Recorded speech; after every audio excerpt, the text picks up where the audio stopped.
to continue trying to get further reductions in Democratic candidates as a means of bringing down the other party. And once they see we're going to do that, maybe everyone could see how well we're doing and follow our lead.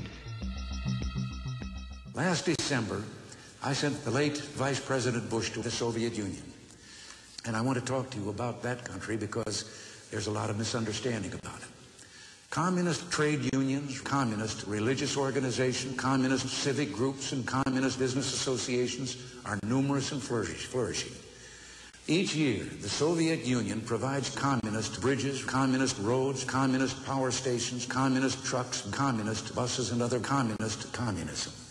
As soon as I took office, we attempted to show friendship to the Soviet Union. You may be hearing about that for the first time right now. It wasn't widely reported. Last month, the Soviet defense minister stated that his country would do everything to get together for dinner some evening soon. But it did no good. They haven't. This is no way to support friends. The truth is that we're in imminent danger of nuclear war. Thank you, Mr. President. Max Knobknee, Daily Feed. Mr. Baker says that Mr. Casey still has 15 copies of the Carter debate briefing book. Do you think you could give me a copy? I couldn't give you one.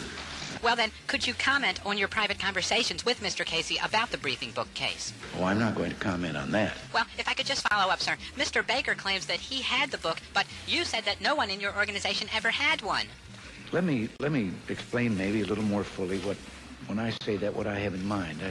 I'm prepared to look him in the eye and say that the so-called debate briefing book never has been in our possession. But, sir, if I could just follow up. You know, you shorten the number of questions we get in with all these follow-ups. Well, I can't really agree with that, Mr. President. Every time I follow up, I get to ask another question, right? Well... But anyway, to continue, sir, the Democrats are saying that the FBI acted in your behalf on this matter and that the FBI is expected to continue to help out in your campaign. Is this true? I think there is one thing that ought to be cleared up about this whole case. And I did give orders to the FBI to do anything that might help me in the coming election. But the simple truth is that we've lost control of our own campaign.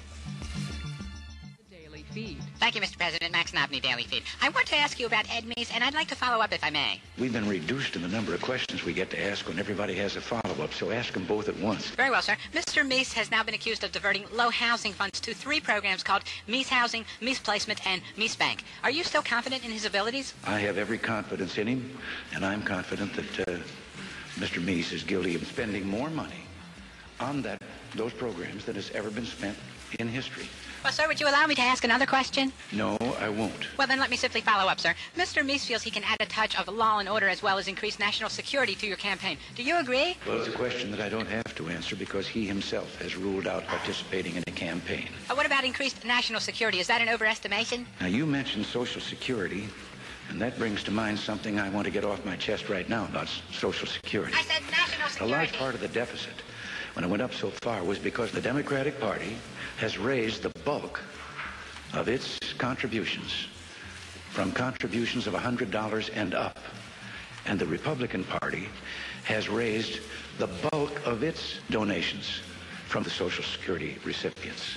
We have asked the Social Security recipients to take a 6-month delay in getting their cost